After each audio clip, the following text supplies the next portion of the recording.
I'm Dave Maruka, and I'm your moderator. The DOT's theme for this year's event is Advancing Equity in Transportation. If you have any questions regarding a topic, please raise your hand, and we will facilitate the discussion with wireless microphones at the end of each presentation. So basically, please hold off on the questions until the end of each presentation. We do have a couple of, here's my runners. Raise your hand, runners. Shane was like, what? Certificates will be provided for attendance at the end of the day as you exit the building. The conference provides 3 professional development hours for professional engineers. We're also making available AICP, certified planners, maintenance credits for planners. Today's presentations and video live stream will be posted on the NJDOT Tech Transfer website at the end of the event. Lastly, a survey of today's events will be sent to your email via SurveyMonkey. I just paid the bill on SurveyMonkey. Believe me, it's going to come. Please complete the survey to assist in improving the program in the future. For introductory remarks, I would like to take this opportunity to introduce Mike Russo of the New Jersey Department of Transportation. Hold on. Mike, they can't wait to clap. Hold on, I will tell you a little bit about Mike before he actually takes the stage. See how excited we all are? Mike was appointed to the position of Assistant Commissioner in August 2017, where he is responsible for managing the Division of Statewide Planning, Multimodal Services, Local Aid and Economic Development, and Environmental Resources. Prior to becoming Assistant Commissioner, Mike served as the Director of Local Aid and Economic Development, leading a team of professional administrative staff in 5 local aid offices responsible for the department's $530 million local aid program. Mike also served in the Division of Project Planning and Developing, managing concepts development and feasibility assessment efforts on projects throughout the state, including the I-295, Route 42, I-76 Direct Connect program. Mike received a Bachelor of Science degree in Civil Engineering from the University of Miami. Let's give a warm welcome to Assistant Commissioner Mike Russo.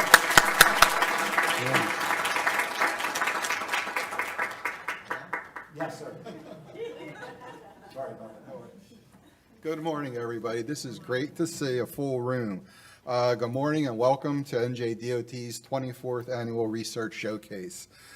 We appreciate everyone's attendance today and your continued interest in the Bureau of Research's cornerstone event.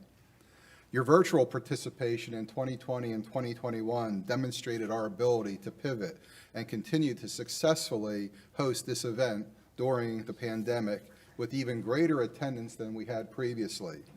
So we wanted to build on those successes, and we're going to take advantage of the best of both worlds. So to those of you joining us today in person, thank you. It is extremely wonderful to see you all here again today.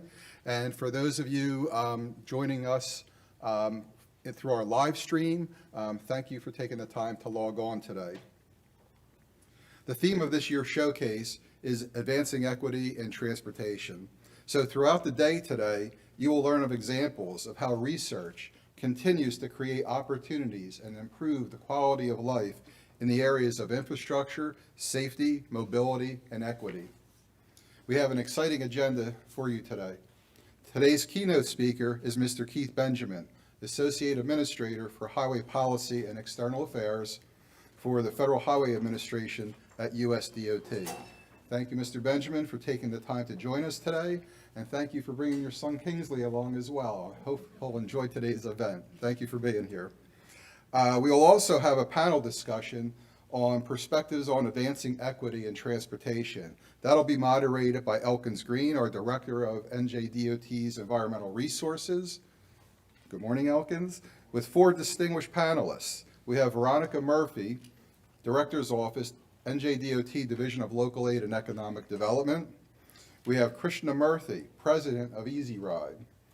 Andrew Tenard, Assistant Commissioner of DOT's Transportation Operations Systems and Support.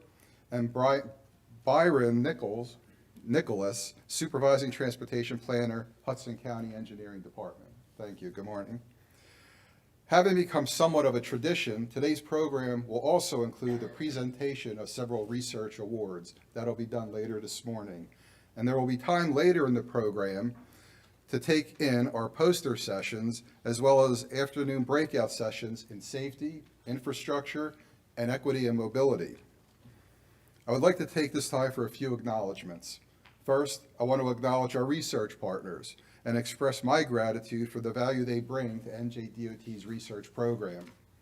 Without the efforts of the university staff, our principal investigators, the students, and grant administrators, we wouldn't be here today to showcase our collective successes in research.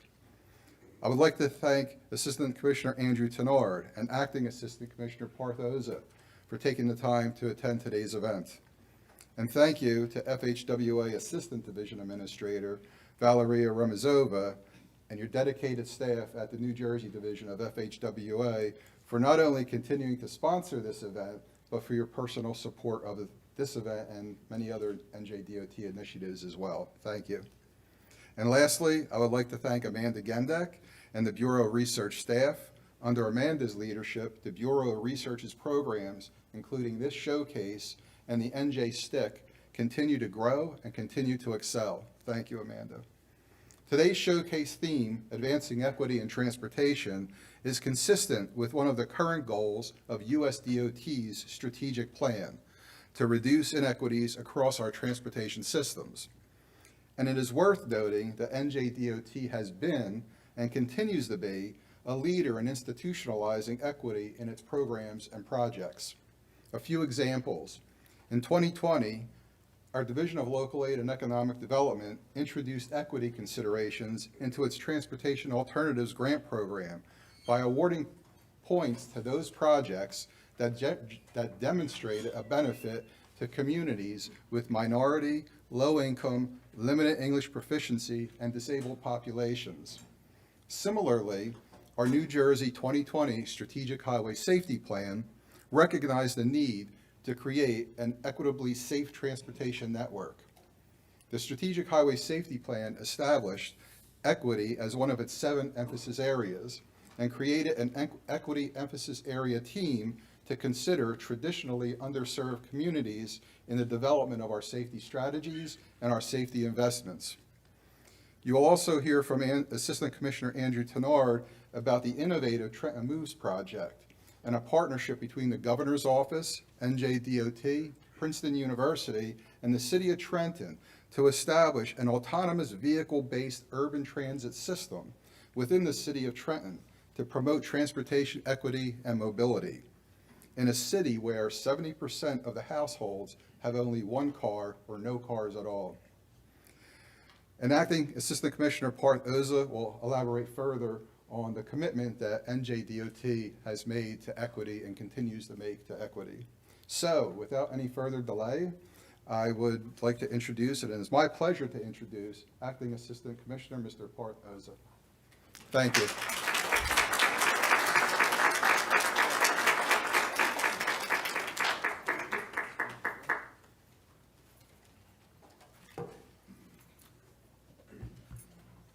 Good morning. I think we can do a little better than that. Good morning. Good morning. What an audience. Look around you. Look behind you. Look to the left, to the right. What an audience. Give it up for yourself for showing up this morning. And for those that don't know me, my name is Parth Oza, and I'm a top shelf kind of guy. When my wife needs something from the top shelf, I'm her guy. Thank you, Mike, for the warm introduction. On behalf of Commissioner Diane Gutierrez-Scacchetti, I welcome all of you in this room and everyone who has joined us virtually for a tremendous event. The Annual Research Showcase creates a terrific opportunity to highlight the initiatives that are spearheaded by our Bureau of Research in conjunction with our academic and government partners. Our research into technology, construction methods, and materials, and the use of data enables NJDOT to strive toward a safer, environmentally cleaner, and more equitable transportation network. I'm confident that today's showcase will spark new ideas that will benefit the traveling public and those who live near our infrastructure in the years and decades to come. Whoever chose the theme of this year's showcase, Advancing Equity in Transportation, chose well. That's because equity is a big deal, but it hasn't always been given the full attention that it deserves, not at the national level and not at the state level. In his message about the U.S. DOT Equity Action Plan, Secretary Pete Buttigieg said, and I quote, "Ensuring equity and accessibility for every member of the traveling public is one of the Department of Transportation's highest priorities. We, all of us here, are committing ourselves to making that priority a reality through the projects that we design and build." The Oxford Dictionary says that equity is the quality of being fair and impartial. If we keep that definition in mind, we'll build tomorrow's infrastructure in an equitable way.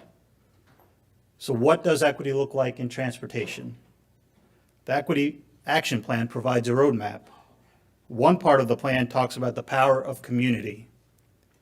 Equity is upheld, the plan states, when residents of an area of persistent poverty are sought out by a transportation agency during the planning phase of a project to learn what their concerns are. We at NJDOT already do this, but the Equity Action Plan is challenging us and other DOTs to do more. To not only hold public meetings, but to catalog community concerns and requests and compare them to the final scope of the project. Where did we accommodate these community requests, and where did we not? Did we get meaningful input from a disadvantaged community near our proposed project? If not, what other outreach efforts could we try? So our commitment to advancing equity is deep and department-wide. It involves staff who develop the scope of our projects, those who organize community meetings during the project planning and design phases, who work with local aid grant applicants, who work on environmental justice issues, and who monitor and promote the participation of disadvantaged business enterprise in our contracts that we advertise. And their efforts have helped us deliver an equitable transportation projects. And I'll just mention a few examples of some of those projects. So last year we completed construction of a $95 million project in Newark to improve the Route 21 and Route 280 interchange, which handles 80,000 vehicles a day. The project included the replacement of 4 mainline Route 280 bridges, construction of 2 brand new bridges, and a major reconfiguration of multiple ramps, all of which was built alongside a historical residential neighborhood. We met with the residents and religious organizations throughout the planning, design, and construction phases to listen to their concerns. We monitored houses and other structures for construction-related vibrations that could damage foundations, including the historic Plume House on Broad Street, located less than 30 feet from the new bridge piers that we needed to build. Our efforts to reduce vibrations resulted in no damage to any structure in the neighborhood. We also worked with residents on setting nighttime construction-related noise limits. Nobody wants to hear the excavators, jackhammers going off at night, so that was an important aspect of the project. We landscaped a berm alongside a retaining wall along Grant Street, and we also included historic features such as old-fashioned street lamps and new concrete sidewalks trimmed with bricks. The bipartisan infrastructure law that President Biden signed almost a year ago now stressed the importance of hardwiring equity into the decisions and the investments that we make. That commitment extends to numerous competitive federal grant opportunities. We were in a position to prepare applications with strong equity components due to our assessment of the flooding issues and the impact of those floods on nearby disadvantaged communities. Both of our applications, for the Route 40 Atlantic County Drainage Project and the Route 7 Kearney Drainage Project, won grants totaling $46 million towards construction. Before I close, I'd like to refer back to the definition of equity, the quality of being fair and impartial. NJDOT understands that equity includes being fair to all road users, not just those who drive vehicles. That's why we have a complete streets policy, and that's why my friend and colleague Mike and I are heading an effort to update that policy. He and his team are collaborating with my team to revise procedures to ensure that every opportunity to provide safe travel for pedestrians and bicyclists is considered during project design, and that every practical improvement is built into the project. On that hopeful note, I wish everyone a thought-provoking and energizing showcase. Thank you.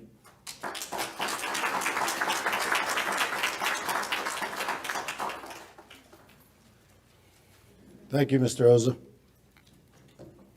Our final speaker for opening remarks is Valeria Remazova, Deputy Administrator for the Federal Highway Administration New Jersey Division Office. In this role, she manages a high-performing division team, assists the New Jersey Division Administrator in stewardship and oversight of over $1 billion annually for the New Jersey State Department of Transportation Federal Aid Program. Dr. Remazova's accomplishments and leadership have been recognized by U.S. DOT Secretary for EEO, FHWA Executive Director for Diversity Management, New Jersey Division Administrator for Outstanding Performance Awards, and featured in the Spring 2020 edition of the Public Roads focused on female leaders in transportation.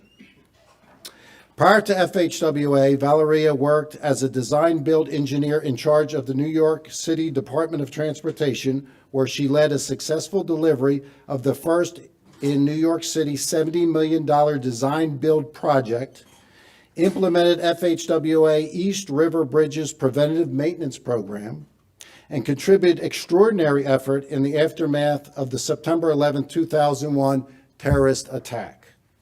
Valeria has over 36 years of civil engineering experience and holds a PhD, actually 2 PhDs I learned this morning, in civil engineering from Odessa Institute of Civil Engineering in Ukraine.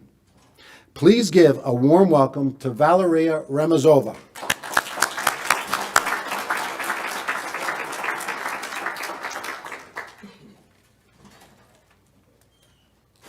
Thank you, David, for such a great introduction of my contributions to the transportation. Good morning, everybody. I am also happy to welcome you all to this research showcase event, and looking forward to learn about different type of accomplishments and about your engaging participation in panel discussion to share challenges and solutions, as well as celebrating your success. As it already have been mentioned by assistant commissioners, the theme of this year's research showcase is Advancing Equity in Transportation. Advancing equity in transportation is a key foundation of the new bipartisan infrastructure bill, or Infrastructure Investment and Jobs Act, and also advancing racial equity and support for underserved communities through the federal government Executive Order number 13985. U.S. DOT as a whole, and Federal Highway Administration in particular, are eager to continue providing technical support, stewardship, and oversight as new programs are implemented to ensure equity and inclusions are taken into considerations.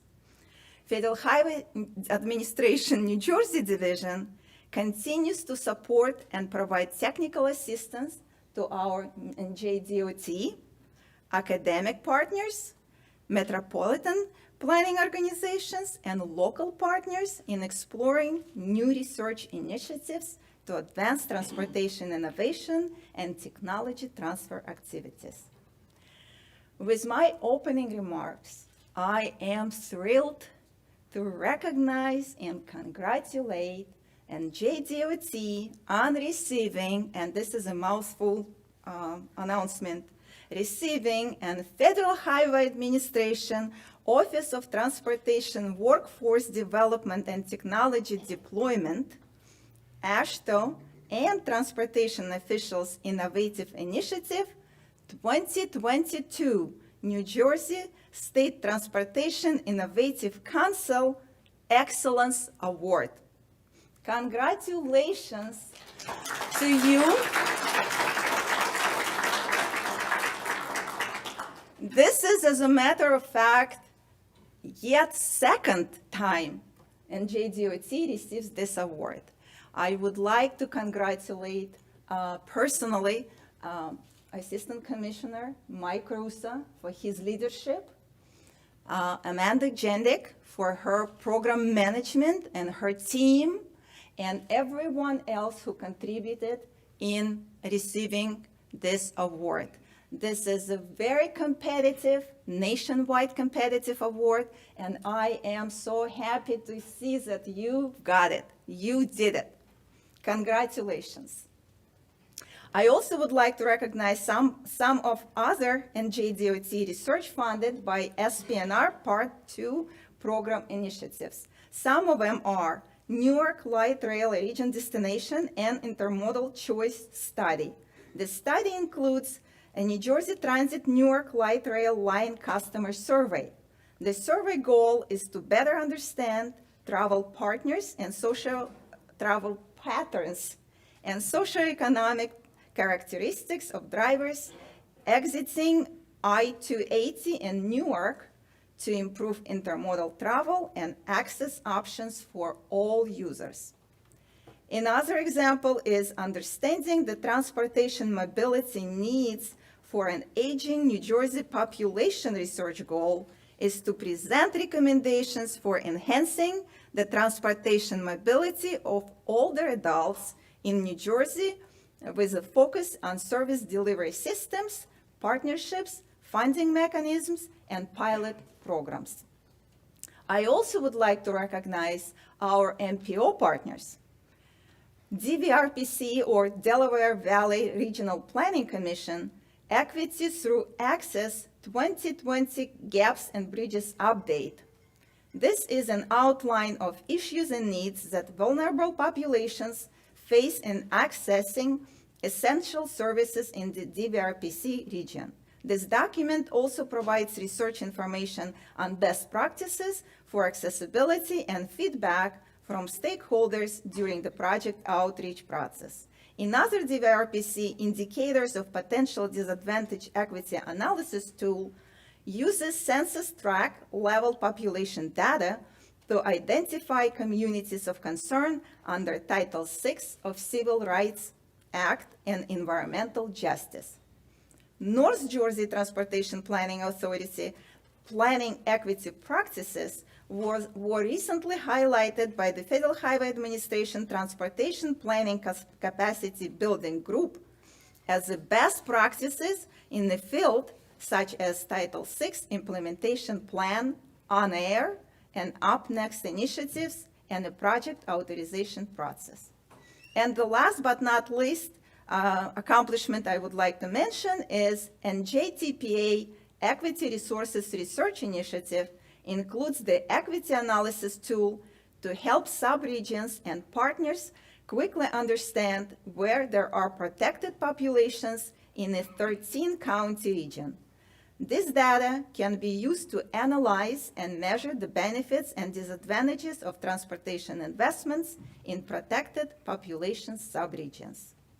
These few examples of your success showcase your engagement and assist the leadership in making smart decisions for all users of transportation. And as our USDOT Secretary mentioned, and I think Pars also mentions that for all users inside and outside of a vehicle. With that, my best wishes to you all, and please enjoy this day. Thank you.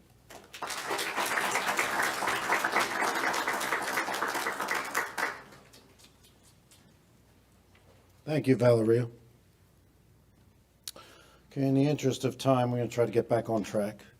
The way this is going to be set up is our keynote is going to come up, give a couple of opening remarks, talk about some of the projects that are going on. Then we're going to do a Q&A. Him and I are going to do a Q&A over here. And then lastly, we'll open it up to audience questions. So that's the way we're going to run this particular presentation. All right. Our keynote speaker today is Keith Benjamin, Associate Administrator for Highway Policy and External Affairs at the Federal Highway Administration. Keith will offer a national perspective on advancing equity in transportation. In his current position, Keith advances the missions and goals of the FHWA while working with all transportation stakeholders, including members of Congress, state agencies, local communities, and other mobility users. He leads the Office of Policy and Governmental Affairs, which is responsible for a variety of critical and diverse topics to include managing congressional affairs, housing FHWA's traffic and transportation performance data, transportation research and program innovations, collaborating with the international community on new highway technology, and performing studies and analysis of national transportation policy options. As a specialist with the multimodal transportation background, Keith brings experience as a transportation professional in government, labor, and advocacy. Prior to rejoining the FHWA in August of 2021, Keith was the director of the Department of Traffic and Transportation for the city of Charleston, South Carolina, where he refocused the department on equitable mobility and passed the first citywide transportation plan in history. Before his work in Charleston, Keith formed the Federal Transportation Equity Caucus as a member of the policy office under the U.S. DOT Secretary Anthony Fox, and was a manager with the Safe Routes to School National Partnership. He also held increasingly senior government affairs roles with the Transportation Workers Union of America, AFL-CIO, representing 150,000 members across the airline, railroad, and transit sectors after serving multiple members of Congress. Keith is a graduate and Dean's Awardee of Swarthmore College and a former fellow of both the American Council of Young Political Leaders to Kenya and Ethiopia and the National Association of City Transportation Officials Leadership Program. With that, I present to you Associate Administrator for Highway Policy and External Affairs, Keith Benjamin.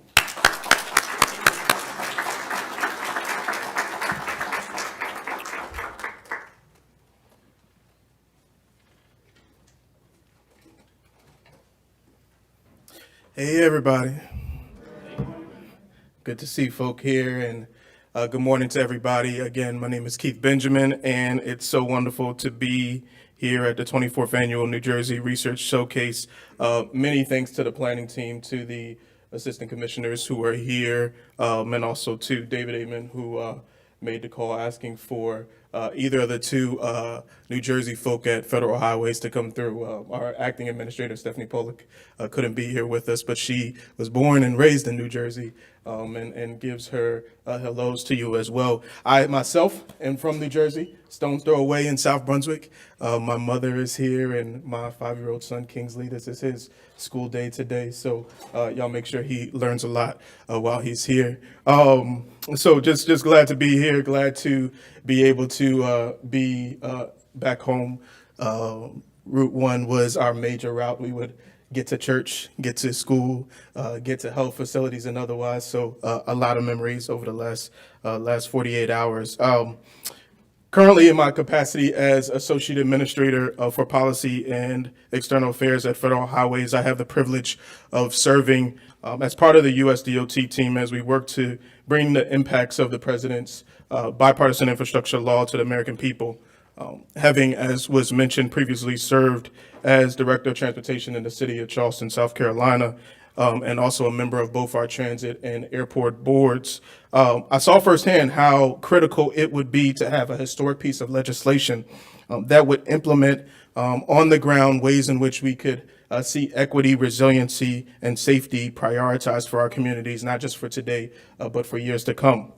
As you know, the President's bipartisan infrastructure law provides an unprecedented opportunity, not just for states, but cities, counties, towns, and other local public agencies to improve the transportation experience of their said communities for whom they work. And U.S. DOT and Federal Highways are committed to supporting you in increasing the access of the infrastructure funds and are actively identifying ways we can help you, especially in smaller and rural communities. Build the technical capacity to plan, to apply for, and be successful in implementing various projects. To call the bipartisan infrastructure law historic, I would say almost undersells it. The bill provides to USDOT well over $550 billion in new infrastructure funding, including the largest federal investment in public transit ever, the largest federal investment in passenger rail since the creation of Amtrak, the largest dedicated bridge investment since the construction of the interstate system, the largest investment in clean water resources in U.S. history, and the largest investment in clean energy transmission, including EV infrastructure in history. Bill provides specifically to federal highways about $350 billion, creating more than a dozen new highway programs, including formula resources for resiliency, carbon reduction, bridges and EV infrastructure, and new discretionary funds for bike and pedestrian access, EV charging, rural projects, wildlife crossings, and reconnecting communities. The focus on safety, bridges, climate change, resilience, and project delivery ensures more opportunities for local governments and non-traditional entities to access funding. Secretary Pete has laid out a challenge to all of us at USDOT, and we at Federal Highways have taken it to heart. He has asked us to maximize the value of the resources in this new piece of legislation, the value in crashes that no longer take place because we've used the resources to improve safety, the value by enabling economic growth, value in protecting people against climate change, delivering more equitable transportation system, and embracing new technologies in mobility for all. The theme you all have shared today, advancing equity in transportation, is one we agree with, but I hope that we can even take it a step further. New Jersey and USDOT both recognize that there have been some past federal transportation investments that unfortunately have failed to address inequities. For example, highways routed through various Black and brown neighborhoods, often in an effort to divide and not destroy, separating them from various different economic opportunities. Today, through the bipartisan infrastructure law, we have the privilege of closing that gap between access and opportunity. Whether that's a new bus route or a safer pedestrian path that enables a young person living in a community who previously may have been cut off to access the central business district and get to their job, or whether it's making sure that we have built the nation's first national network of EV chargers that isn't just for those who can afford, but also in the communities that generationally have been disadvantaged. We have advanced equity in transportation, and we are ready to advance equity through transportation. Allow me to delve into some of those details. To address generations of inequity due to our infrastructure decisions, the Department of Transportation, and this was mentioned earlier, developed an equity action plan. This is a major milestone for the department because it represents a shift in how we view and deliver transportation programs. Creating a truly equitable transportation system will be a process, but the actions outlined in this plan form a strong foundation. The Equity Action Plan highlights key actions that USDOT will undertake to expand access and opportunity for all while focusing on the underserved, overburdened, and disadvantaged communities.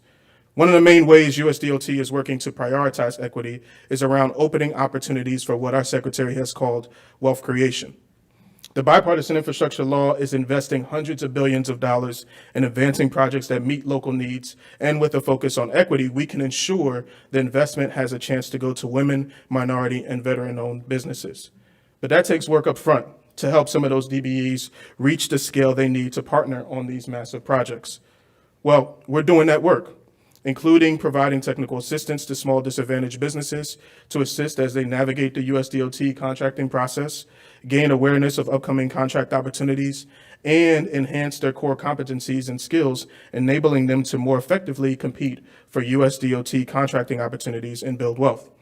Through efforts like this and so many others, our goal is to increase USDOT's direct contracting dollars to small disadvantaged businesses above 20% by fiscal year 2025.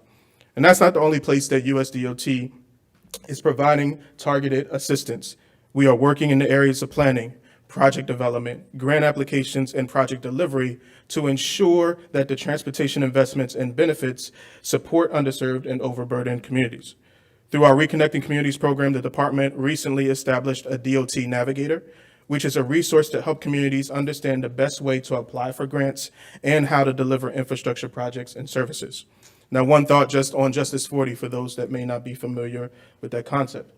DOT is making Justice 40 central to our bill implementation to ensure this once-in-a-generation investment in good paying jobs and green transportation yields impact for all communities, not just some. Most provisions of the bipartisan infrastructure law provide an opportunity for transformative changes to transportation infrastructure impacting all communities. Bill increases the amount of grant funding available directly to local governments and states and counties and MPOs and tribes. Some of those programs include $2.5 billion for the Charging and Fuel Infrastructure Program, a $5 billion program called Safe Streets for All, which can fund local Vision Zero and similar roadway safety efforts, and $500 million over 5 years to the SMART Grant program, tackling challenges like reducing congestion and otherwise. We are already seeing significant investments right here in this state. For example, the Atlantic City Corridor Revitalization and Safety Project that received over $10 million in raised funds to provide alternative transportation options and enhance communities' quality of life when traveling for jobs, education, recreational purposes, and other destinations in various communities. You may have heard President Biden outline his vision to build over 500,000 EV chargers as we establish this national network across our country. Crucially, this program is covered under Justice 40, and through the full scope of the NEVI program, $5 billion in formula investment, $2.5 billion in discretionary, and also a 10% set aside at the Secretary's disposal, we will not only be able to meet our equity goals of increasing EV access in underserved and overburdened communities, but we can also ensure charger deployment meets the Biden-Harris administration's priorities, such as supporting rural charging, building resilient infrastructure, and slowing the impact of climate change. We've also made great strides when it comes to a new program called Reconnecting Communities. This program is the first ever federal program dedicated to reconnecting communities that were previously cut off from economic opportunities by transportation infrastructure. A wide range of funding is covered under this program, from planning grants to capital construction, as well as technical assistance. In addition to the DOT Navigator that I mentioned earlier, there is a grant application resource page that provides general information on applying for federal grants and undertaking some of the key requirements. We cannot forget about safety. Safety is number one when it comes to our various different communities. The Safe Streets for All program is important in making sure that we are decreasing roadway fatalities, and that remains at the forefront. This grant will provide $1 billion in fiscal year 2022 and $5 billion over the next 5 years to help communities large and small enact measures that increase roadway safety in order to reach long-term goals of zero roadway fatalities. Finally, engagement is extremely important to us, and we heard this in the comments earlier, in understanding and staying in the know on NOFOs, webinars, and listening sessions. I want to encourage you to stay connected and engaged with your partners as we continue to deploy these products at Bill, and we at the federal level want to be the best partner we can be to you all as you do your work. We also, as you've heard from our Federal Highway Division office, and their door is wide open for being able to be a continued support. I do also want to note that DOT recently released our Promising Practices for Meaningful Public Involvement in Transportation Decision-Making, which is a guide for DOT-funded recipients to meaningfully involve the public in various stages of transportation decision-making. The bipartisan infrastructure law provides resources cities, counties, MPOs, tribes, and states can take advantage of with the voices of community that will take what was previously just plans on the shelf and actualize them on the ground. We at Federal Highway and our amazing career staff who've been dedicated to the work over now what is almost a year to ensure that we keep equity at the forefront and ensure that transportation options are available for all. Thank you all for giving me a few moments of your time today, and happy to take your questions.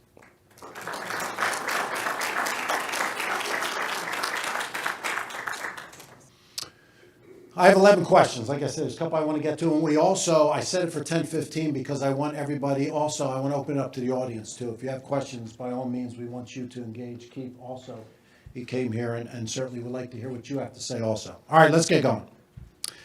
The Infrastructure Investment and Jobs Act, also known as the Bipartisan Infrastructure Bill, fundamentally reflects an optimistic view of what the federal government can do.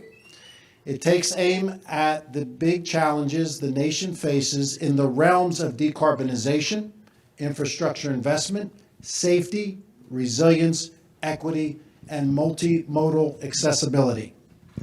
Key. If in 10 years from now you can look back and say the bipartisan infrastructure bill was truly transformational. What do you think transportation agency leaders and transportation practitioners, like the ones in this room, might have done to achieve the outcome? So I think there is, and the Secretary's spoken about this before, there's a reality to the bipartisan infrastructure law. At the department, we view it broader than reauthorization, but in terms of obligation of funds and otherwise, it is reauthorization. It's 5 years of funding, right? And that's going to be pivotal for where that goes onto the ground. But as you all know, the actual implementation of where those funds go and how they produce projects is dictated through our regulations, our policies, and otherwise. And one of the things that I think will be indicative in 10 years of what success looks like is when our new ideas around transportation become a normalcy in the work that we see happen on the ground. Right. I just think about the example that comes to mind when I ran DOT in Charleston. One of our biggest issues was around the lack of appropriate transit access for transit accommodations. We had 860 bus stops in the Tri-County area that I oversaw, and less than 10% had any transit accommodations. We got an infusion of money from the state level to start allocating funds for shelters and bus pullouts and other type of non-motorized infrastructure to lead up to those different transit locations. And that was a good injection of funds. But the biggest aspect of change was when we incorporated transit accommodations into our development review processes for new buildings that were coming up in our communities. All those new buildings needed to have transportation mitigation plans, but it did not include transit accommodations in them. We changed that in our policy. So yes, there was this initial infusion of resources that built out transit accommodations, but it was the policy that made it normal. And the piece that I'm interested in is not just, okay, where are all these dollars going? Because it's a large amount, it's historic, but it's 5 years, right? And for those of us who work in the congressional world, we know that in year 2, you start negotiating the next reauthorization, right? So beyond just the dollars, from a policy perspective, how are we infusing this into our everyday work so that what's being produced is a bench of projects through our TIPs and our STIPs that are showcasing how we're ensuring safety, resiliency, and equity are prioritized. To me, that would be the measurement of success. Okay, thank you, Keith. Also, what will the U.S. DOT and/or FHWA have done particularly effectively to achieve the transformational vision? Yeah, I think this is one of those honesty spaces, right? What Congress has done through the bipartisan infrastructure law is widen the tent around eligible entities. And that's for the functionalities at the federal level, especially with federal highways. That's a massive shift from historically how we have functioned, right? As our DDA would know, our primary roles and responsibility in terms of relationship support and otherwise is with our state DOTs, and that relationship is crucial to maintain and keep intact. But Congress has decided to significantly increase the amount of money that can go to local entities and directly, right? The Safe Streets for All program, for example, the discretionary program, states don't even are not eligible for that program. It's all local, right? And so when you think about grants management, when you think about DBE responsibilities, when you think about project delivery, how do you ensure success to those local entities that may or may not have interacted with the federal government before? Right. And so the internal conversation at Federal Highways is what part should we be playing in that technical assistance process that we already have best practices on, and where are the quite frankly, the growing pains going to be in how we step up to the plate, but also partner with not just our state entities, but local entities for being able to support all those different communities that are finally able to take that plan off the shelf and get some dollars to it to actualize it. What exactly does that mean? And fully recognizing that literally from state to state, that might be different. And I think that's the piece where we are working in coordination with the Office of the Secretary for how we can be better in that regard, but also wanting to lift up the examples because there's so many different communities that do it appropriately. I just use examples, the state that I worked in, when we received significant federal dollars for a grant that we had received, though they made it clear that the local entity would own the piece of infrastructure, our state DOT was very willing for us to piggyback off of certain federal procedures that they already had approved on, whether that was on the design build aspect, whether that was DBE or requirements that were already approved through the federal process, right? So there was a relationship there that we were able to work with our state DOT on to be successful in delivering that particular project, right? And so how do we lift up those examples? How do we duplicate those? But also, how do we advocate for the appropriate resources to support those local entities that now are going to say, hey, we want to get into the federal game and implement transportation in our community? Thank you, Keith. Based on your professional and personal experiences, what would signal to you that the bill was transformational?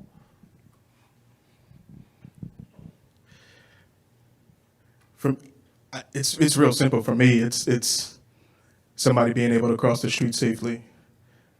It's raining today. It's somebody not, standing with their groceries without a transit shelter, right? It's, a particular corridor that you saw a spike in unfortunate death and injuries that all of a sudden has been mitigated. It's maybe because come from being a local practitioner and an advocate.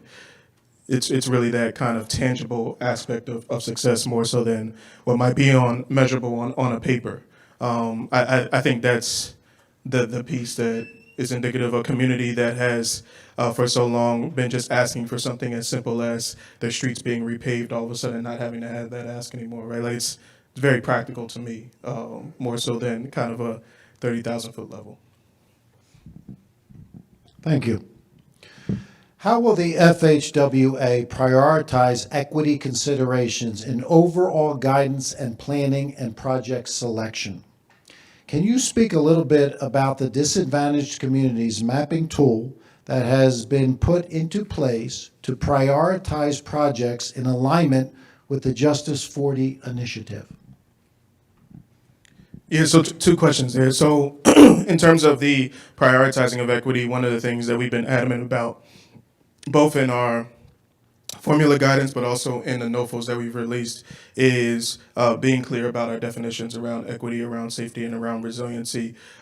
We fully recognize that so many different local communities, states and otherwise, fully understand those definitions or have been doing the work for a long time and otherwise, but we felt that it was important to memorialize that as a baseline for where that conversation can go. And I think it gives, especially for the partnerships that happen between states and localities, a baseline of where conversation is when certain projects come up. The other piece on the discretionary side is how we have elevated equity and resiliency in our eligibilities, right? You take the Reconnecting Communities program, for example, where one of the eligibilities in the point system is around your consciousness towards DBEs being incorporated on the planning grant side for reconnecting, right? That's a measurable in terms of those points. You take, for example, the Safe Streets for All program and some of our other NOFOs that have raised public engagement as a major criteria aspect in those. It's something that we want to make sure is fully infused into what that looks like. The NEVI discretionary program, which we hope will be released before this year, is out. $2.5 billion to really do community-focused grant awarding for implementation of EV charging. Will be extremely specific around the equity issue, whether that's around workforce, DBE, rural communities, and also public engagement. We want to be extremely clear about that, right? The example that I've used with my staff is how rideshare came to be. Rideshare was this massive wave throughout various communities around the country. We need bike share, we need ride share in our communities, and it wasn't until an afterthought of equity then coming in. Like, oh, we forgot the unbanked, we forgot exactly where these get implemented, and now we're in a place where there's best practices all over the country around ride share. One of the conversations we've had internally, both as Federal Highway and DOT overall with the EV charging is, how do we not have that as an afterthought? How are we intentional about that inclusion on the front end? So when we're seeing the output of the charging infrastructure throughout the country, we can honestly say whether it's a rural community, suburban community, urban community, that we've done our due diligence for what that implementation looks like. And that's been a resounding response we've also gotten from our state DOTs that have put forward their state plans as well. So excited about that. On the J40 piece, there's a lot of work we're doing with a new GIS tool that Federal Highways hopes to introduce soon that will give people really on the ground insight into what equity can look like in their community. It just so happens on one of my offices has data information, and so when you think about the National Household Travel Survey, when you think about the monthly speed data that we've been tracking, when you think about our ECAT tool that gets into some of the inequities that might be happening in community, we want to do a better job of making sure that those resources and tools are accessible.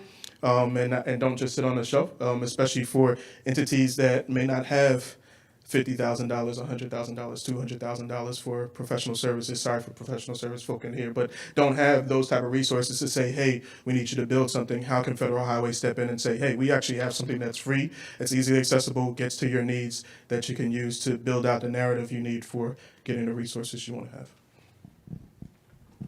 Okay, I just discovered something. If you put the power button on, it works. So I put yours on. My apologies. Let our powers combine. Exactly. May the power be with us. The red light means they can hear you when you hit that little button. Now they can't. Right, there we go. Okay. Magic. All right, I want to get, in the interest of time, I am going to move on to the next question, which is, what can the FHWA New Jersey Division Office, State DOT, and MPOs do to ensure that projects make sense for local communities and residents are involved in planning for change? Well, I'll just say, in just the fact that we're all here together and having this conversation, right, we're activating minds and advocates to be in the right spaces and articulating how all sorts of communities can be able to access this. And I think the other piece is just, I know our division office has continued to keep their doors open to ways in which people can engage. And I think it's setting a particular tone, right, that the door is wide open. You're going to have communities that have never engaged in a federal process before want to engage. How are we proactive in that regard with those said communities? I just give a quick example. I had a meeting with the largest county in the country, LA County, and their executive director of public works. And one of the things he bring about 88 of those municipalities that were focused on specifically non-motorized safety issues and bundle their requests together for some of the different discretionary programs. So they, as the county entity, were the ones who were submitting the grant and otherwise to USDOT. But they became the convener for all those varying different communities that didn't have the necessary capacity to do it on their own, but also being able to build out a narrative of, if you address what we're dealing with in our county, you're going to check that box around safety for non-motorized use for a large swath of community in a significant way. And so it was just an encouraging example of just using that platform of convening to almost in a technical assistance type of way to support local communities that may have not engaged previously before. And so I think there's we've had that conversation internally of how Federal Highway plays that strategic role as a convener, but also how do we spread the good news of the best practices we're hearing from around the country that can be duplicated in other areas too. All right, Keith, I'm going to try to increase our power. Can you give me that one over there? I'm going to try to turn it on. Or do you see that little button on the bottom? There. Look at that. Yes. There we go. See? It's only getting better. As a former local, I can turn this off, right? Yes, sir. As a former local transportation official in Charleston and safe routes advocate, what advice would you give to local communities to make sure community needs are being recognized and prioritized in transportation project selection? So I think this is a hard one, right? I think, so just for background, so you know what I had to deal with in my capacity, I was working in a state that was fourth in the country in the amount of roads that it owned. So about 97% of the roads in South Carolina are owned by the state DOT. Then by choice of the state legislature, sales tax votes could only be done by counties. So even though Charleston City was pretty much the revenue generator for our county regarding sales tax, I did not control those billions of dollars. The county did. So I had to go to one entity for being able to make even the smallest of change on a roadway, even if it was a stop sign. I had to go to another entity to negotiate funds to be able to get said project done, right? And so it kind of forced this partnership aspect. But for the everyday citizen, right, they knew their thought was come straight to the city. And I think one of the hardest conversations to have was when you had to deal with an unfortunate death. And I had to deal with that regularly. Funerals and just and people are emotional about their community being safer, them being able to walk down the street with their child and feel like they can get to school, or that they're in that community, everybody's family, so that their aunt is able to make her drive to get her health needs. Like it's very personal in terms of transportation decisions. And one of the things that we worked on was taking people's personal aspects and stories and needs that they had in their community and channeling that through the appropriate processes to activate the type of projects that they want to have. And so there were so many folk that didn't know about the power of the MPO, about the long-range transportation plan, about the establishing of projects within the transportation improvement program, about how that gets transferred up to, in our case, the commission, and getting on the STIP and being prioritized in such a way so when funding does become available, those prioritized projects could be checked that box. And I think one of the biggest ways in which we can be a help, especially for those who are in the advocacy space, is channeling that advocacy through the appropriate processes to actually get the work done, right? And I know that there's, sometimes, especially for those who are really adamant about change or lack of change, because you have that too, is how as people who are in the decision-making space channel those voices in the right places to still get to the solutions that we want to have. And I think that's where we were able to find success. I guess I should put this in example form, so I will. In February of 2019 on Maybank Highway, had a young man who was killed on that road. And it just so happened he was well known in that community. And I remember going to the neighborhood meeting. It was packed, and folk were holding up these visuals of project improvements on that corridor from about 10 years ago that I wasn't aware of, but they were promises that had been made. And basically saying, you didn't make good on your promise, even though I wasn't here, but that's what you signed up for. You didn't make good on your promise, and now somebody has died. So what are you going to do? So again, we didn't own the road, we didn't have the money, but we got the state DOT and the county together with us, and we were able to get an initial infusion of about, I think it was about $280,000 to do an at-grade crossing with RFFBs and otherwise there. But when we got that $280,000, we brought the MPO in and found out that there were still some complete street dollars, and if we worked with the county to apply, we could leverage it. We leveraged that into a $2 million project that actually changed some drainage issues there, brought in some sidewalking, had the crossing there and otherwise. And so you had the state, the county, the MPO, and us working together to make that actual happen.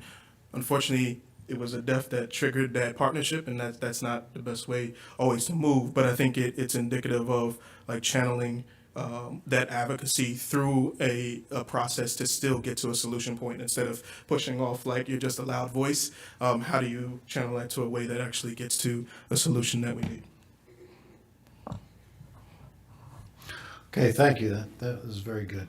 The Infrastructure Investment and Job Act defines complete streets, standards, or policies as those which ensure the safe and adequate accommodation of all users of transportation system, including pedestrians, bicyclists, public transportation users, children, older individuals, individuals with disabilities, motorists, and freight vehicles.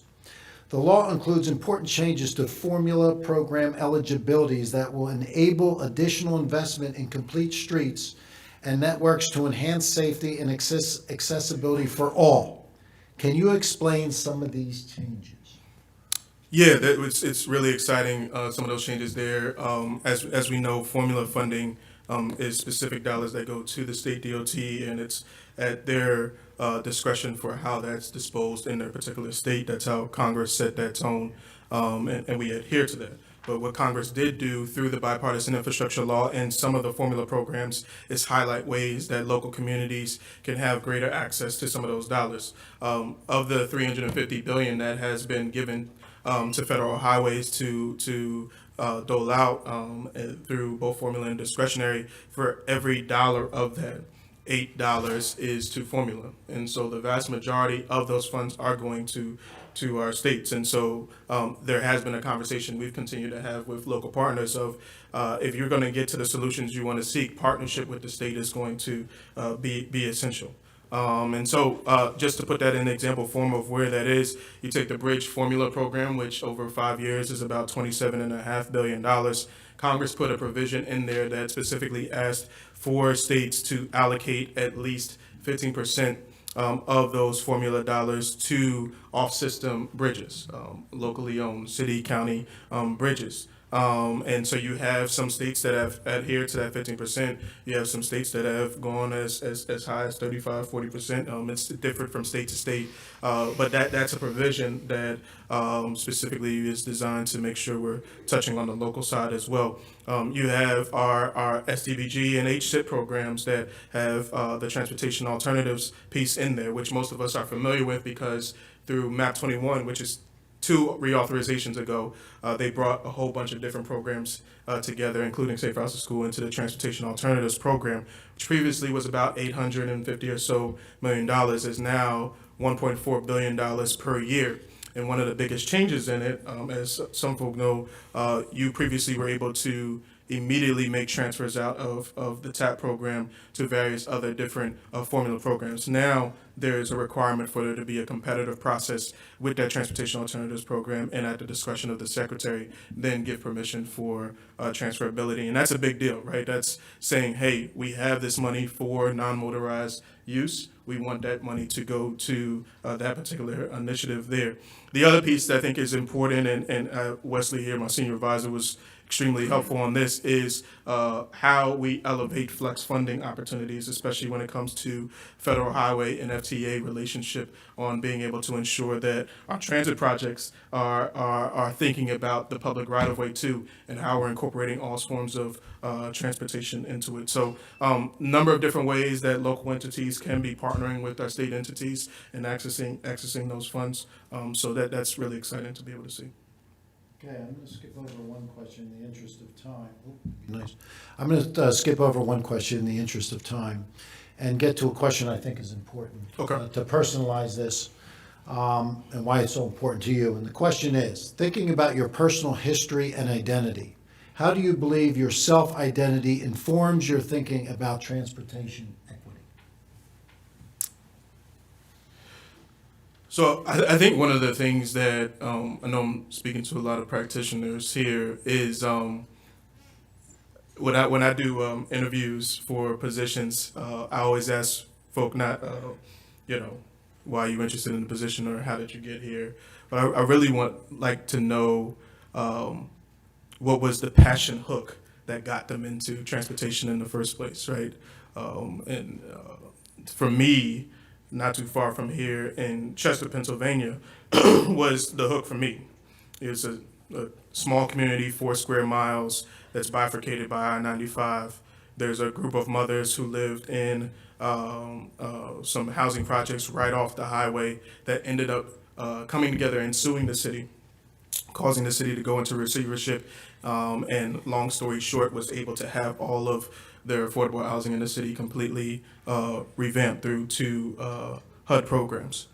And it was just interesting to me to sit with Ms. Barbara Muhammad and Portia West, who's now a council member in the city, and hear about how some of these decisions were made about the 76 highway and the 95 coming through, and just different things that were done. And at the time when I was in college, it just did not make sense to me, like, how were these decisions made? Who was a part of this? How did this come to be, and otherwise? And I think the intriguing thing for me, now being privileged to be in this space and you all being privileged to be in your spaces, is that we get to see the behind the scenes. Who's at the table? who's able to contribute, what voices are heard, what voices are not heard, how we can make decisions that we can be proud of. And I think our secretary has said it so many times. Now with this bipartisan infrastructure law, we have an opportunity 50 years from now, 100 years from now, to be able to look back and say, hey, we did transportation the right way. And so the questions that we're asking, the engagements that we're doing, the ways in which we're intentional in our partnerships is for that ultimate goal, right? That when our children and our children's children are being able to take advantage of our work on our roadways, on our railways and our airports and otherwise, that we can look back and really be proud of the work that we were able to do and setting a new tone for how we define transportation. Outstanding. Thank you, Keith. At this time, I wanted to save some time for the audience. I'm sure there's some questions out there. We have two people with mics. I have one mic that now is available. Please raise your hand. We have about 5 minutes, so try to keep it relatively brief so we can get as many questions in as we possibly can. Thank you. I have a question concerning the EV vehicles being pushed, that eventually everybody's going to be driving electric vehicles. How is the federal government going to collect the gas tax, the fuel tax, and the state tax, even the state fuel taxes, if everybody's driving EV vehicles to fund federal projects? Yeah, I think that's something that we're going to have to navigate. One interesting thing with the bipartisan infrastructure law, and we haven't moved forward on this yet, is there's actually both a federal advisory committee that's supposed to be started and also a pilot program specifically around mileage-based user fees. There's been work that Federal Highways and USDOT in partnership with states have done over the years to be tracking some of this and what exactly this looks like for the future. But the bipartisan infrastructure law actually had specific provisions for us to dig deeper into this for what it would look like, and also how do we pull together some of the experts in this space for what that is. So our hope is that in the next year, at the top of 2023, that we'll be moving forward with a federal advisory committee of experts that are going to be working in that regard, and also an actual pilot where we'll be partnering with state DOTs on what that implementation does or doesn't look like, and where some of the pain points are, but what some of the opportunities too.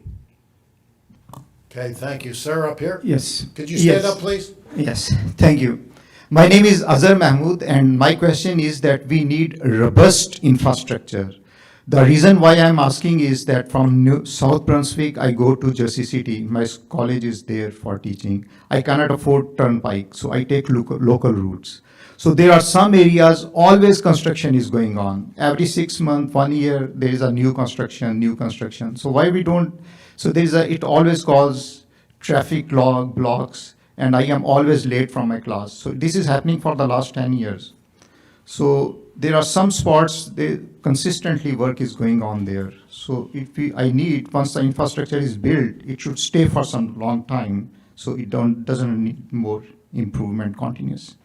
Understood. Yeah, and I think one of the things that I've heard from state DOTs and also local communities is that I was talking to some advocates about this. A lot of our conversation around transportation was we have a scarcity of resources, so where do we put all these different resources? Everything is now flipped, and it's, we have this massive infusion of resources. How do we steward it correctly? And I think a lot of the conversation over this last year, both with state DOTs and with localities, is how do we go about that, right? Like, it's not simply just let's pick and choose off of the state transportation improvement list and start getting at projects. It's really asking the question, how do these all different selections work together for the benefit? And I think at the federal level, our goal is to set a tone through guidance and otherwise as to what exactly that looks like, and also provide the appropriate technical assistance to all eligible entities so that they can be as successful as possible. So I think we're at a point of opportunity, right? And the hope is through some of the work even that we've heard today, that they'll be able to address a number of those varying different issues versus 10 years ago where it was more of a conversation of we only have this amount of pie to be able to do this amount of work, right? I think some of that has thankfully turned on its head. Sir. All right. I'm Joshua Solchewski from NJDOT. You talked earlier about reauthorization. How do you see, what strategies do you see about trying to get this bill reauthorized, basically, because I know that negotiations have to start in year 2 in order to try to get this bill passed. I mean, what do you see as far as negotiations, or who would you have to, what strategies would you say to try to get this reauthorized? Successful projects. Okay. Right. I think the biggest proof of continuing on in the same path that we have in this law is successful projects, and then a bench that moves forward past just the 5 years of reauthorization. You have so many programs like the carbon reduction program, Reconnecting Communities, Safe Streets for All, and otherwise that have an infusion specifically of planning dollars.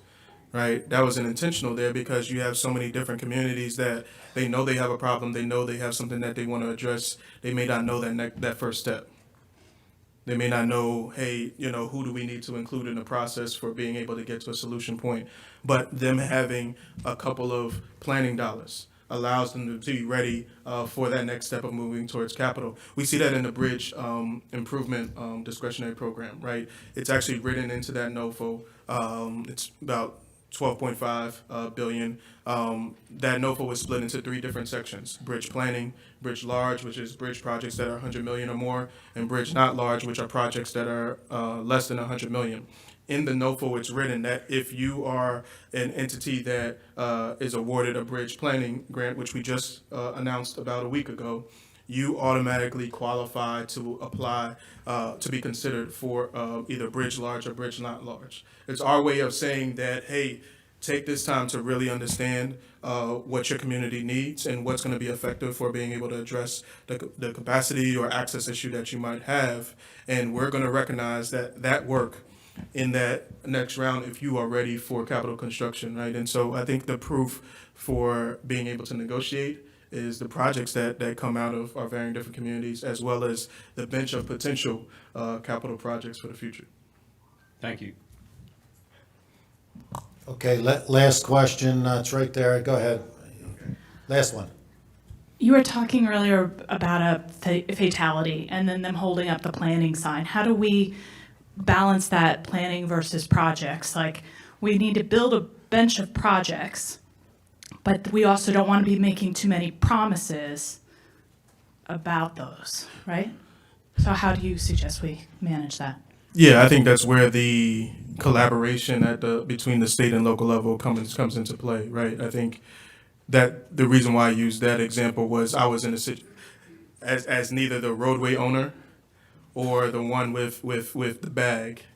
I was still the entity that the community was coming to say, solve this.